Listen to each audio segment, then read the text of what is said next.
Hi my dear students, how are you? Welcome to the session. तो अब ऐसा है कि most of us have started giving the mocks. तो अगर मॉक्स देने लग गए हैं तो प्रेशर इंक्रीज हो रहा है। कई बार प्रेशर हैंडल नहीं करना आ रहा, कई बार समझ नहीं आ रहा कि मॉक को कैसे अटेम्प्ट करें।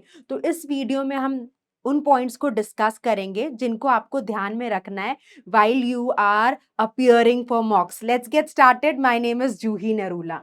तो देखिए, जब भी हम मॉक्स की बात करते हैं तो मेरा पहला सजेशन ये रहता है कि कई स्टूडेंट्स के दिमाग में ये फियर या ये प्रेशर होता है कि अभी तक तो सिग्निफिकेंट कोर्स ही कवर नहीं हुआ मैम, अभी तो कहीं 20% 30% हमने अभी कोर्स कवर किया है, तो अभी हम मॉक कैसे अटेम्प्ट करें।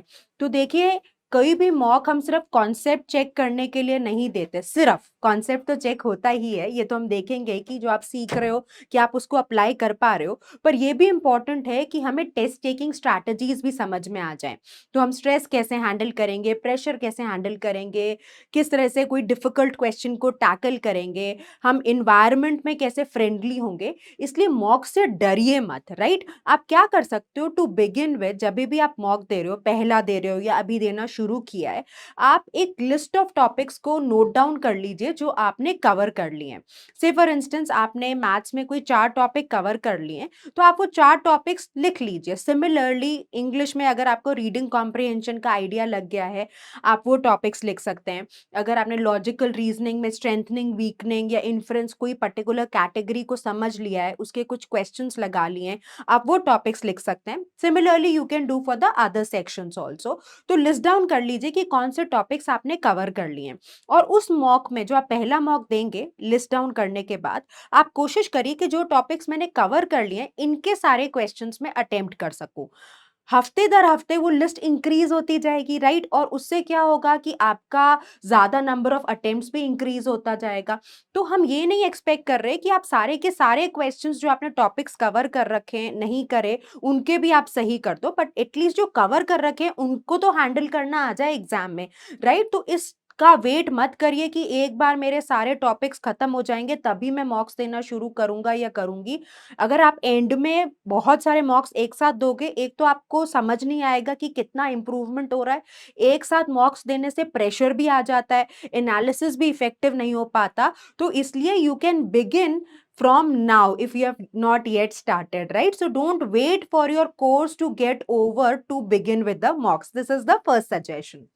उसके बाद आपको ध्यान में रखना है कि कई स्टूडेंट्स, अब क्योंकि आपका कोर्स कंप्लीट नहीं हुआ फिर भी अगर आप मॉक दे रहे हो, which is a very good thing, क्योंकि आप प्रेशर हैंडल करना सीख रहे हो, आप फैमिलियर हो रहे हो to the environment of the mock. तो यहाँ पर स्टूडेंट्स कहते हैं कि मैम हमारे मॉक्स में स्कोर्स नहीं आ रहे।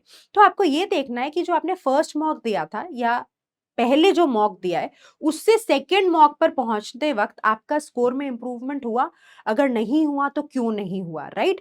तो अगर आप ऐसा एक्सपेक्ट कर रहे हो कि फाइनल एग्जाम वाला परफॉर्मेंस आपका, अभी आपकी प्रेपरेशन स्टार्ट हुई है, अभी आपके पास कुछ टाइम बचा है, तो अभी इमीडिएटली मॉक में तो वो परफॉर्मेंस नहीं दिखेगा जो आप एग्जाम में एक्सपेक्ट कर रहे हैं। तो कई बार हम क्या होता है, हम इतने फोकस्ड हो जाते हैं सिर्फ रिजल्ट पे, और हम सोचते हैं कि अच्छा इतना स्कोर आया, इतना तो अगर मेरा एक्चुअल क्लैट में आ गया तो मैं तो क्रैक ही नहीं कर पाऊंगी एग्जाम को। ये आपका अभी के परफॉर्मेंस चेक करने के लिए आपको इंश्योर करना है, day by day, week by week, month by month, with every passing mock you should become better. But if you are expecting that there's still 4 months remaining, 4.5, और आप अभी सोचो कि फाइनल जो रिजल्ट है उसका इम्पैक्ट या वैसी परफॉर्मेंस आपको करंट मॉक में दिखने लग जाए, तो ये अनरियलिस्टिक एक्सपेक्टेशन है। हाँ, आप ये जरूर टारगेट करिए कि आप प्रीवियस मॉक के बाद जो नेक्स्ट मॉक देते हैं उसमें डेफिनेटली इंप्रूवमेंट आए। और वो इंप्रूवमेंट कैसे आता है? वो इंप्रूवमेंट आता है अगर आपका रिगरस एनालिसिस होता है। So please don't make this mistake where you are expecting the best result in the initial mocks, but just keep the expectation that with every passing mock you are becoming better. ठीक है। Next important suggestion क्या है कि अब हमें अगर हर mock के बाद नेक्स्ट मॉक पे जाने से पहले हमको एक थरो एनालिसिस करना है।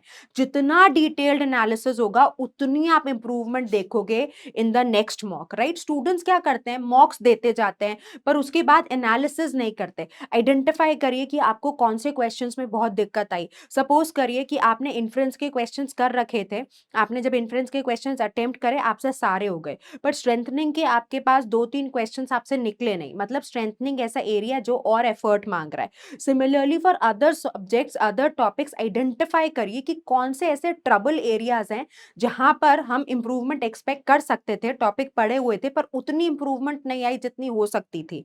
या फिर कौन से ऐसे टॉपिक्स हैं जहां पर हम अब बढ़िया परफॉर्म करने लग गए हैं, कौन से ऐसे टॉपिक्स हैं जिनसे अभी भी हम अपना फियर ओवरकम नहीं कर पाए।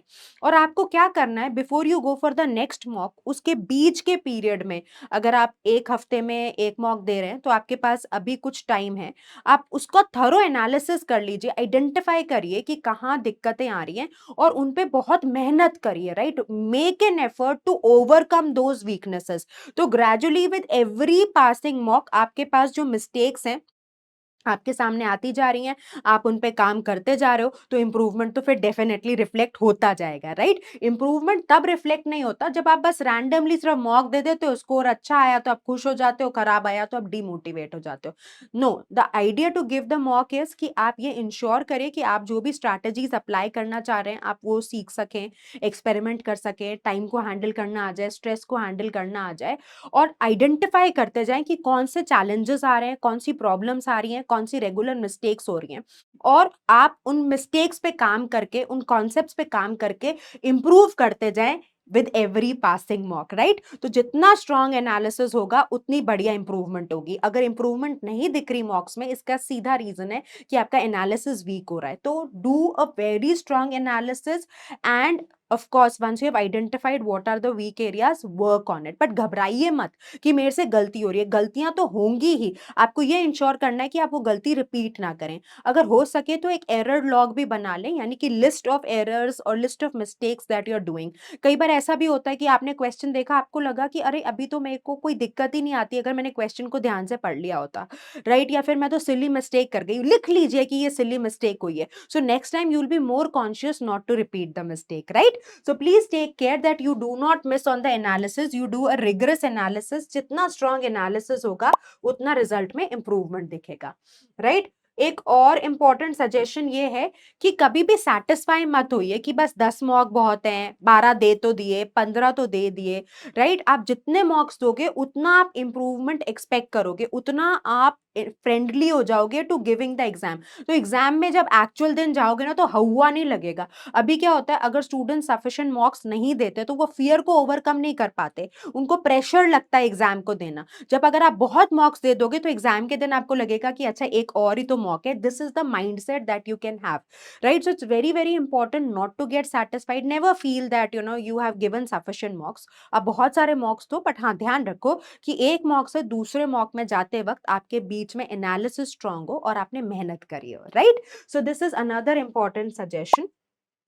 और एक इंपॉर्टेंट एडवाइस कि स्टूडेंट्स क्या करते हैं, कई बार प्रॉक्टर टेस्ट नहीं देते, मतलब जो विंडो में आपको टेस्ट देने की विंडो ओपन की गई है, जैसे अगर आप लॉ वाला पे देखते हो, हम अपनी ऐप पे संडे को एक पर्टिकुलर टाइम में स्टूडेंट्स को कहते हैं कि इसी टाइम में आप टेस्ट दीजिए, तो एनवायरनमेंट बिल्कुल एग्जाम जैसा हो जाता है, राइट। आप उतना प्रेशर फील कर पाते हो, तो जितना हो सके अपने आप को अकोमोडेट करिए to the situation that is not friendly, right, exam like situation. अब हो सकता है ना एग्जामिनेशन हॉल में एसी नहीं काम कर रहा, या आपके एग्जामिनर ऐसे आपके सर पे खड़ा हो गया, तो आपको थोड़ा ऑकवर्ड लग सकता है, आपको थोड़ा सा प्रेशर फील हो सकता है, राइट। स्टूडेंट्स क्या करते हैं, कई बार मॉक्स को हल्के में ले लेते हैं या उतना स्ट्रिंजेंट एनवायरनमेंट नहीं क्रिएट करते।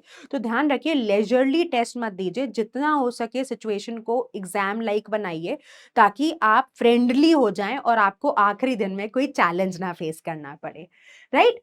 सो these are few important suggestions, अगर आप ध्यान में रखोगे तो आप मॉक्स को देना एंजॉय करोगे। इसको एक प्रोसेस समझिए, राइट। इसको ऐसा एंड रिजल्ट पे ना फोकस करके प्रोसेस पे फोकस करिए कि कैसे by every passing mock, right, I get better, with every passing week I get better, and how I take maximum learnings from the mock. चाहे वो लर्निंग हो टाइम को कैसे टैकल करना है, चाहे वो लर्निंग हो कि एग्जाम के स्ट्रेस को कैसे हैंडल करना है, चाहे वो लर्निंग हो कि कोई पर्टिकुलर कॉन्सेप्ट बार बार गलत हो रहा है या सिली मिस्टेक्स हो रही है। जितनी लर्निंग्स लेंगे उतना आप एग्जाम में बढ़िया परफॉर्म करेंगे। I hope you really like the video. Keep working hard, stay consistent, all the best.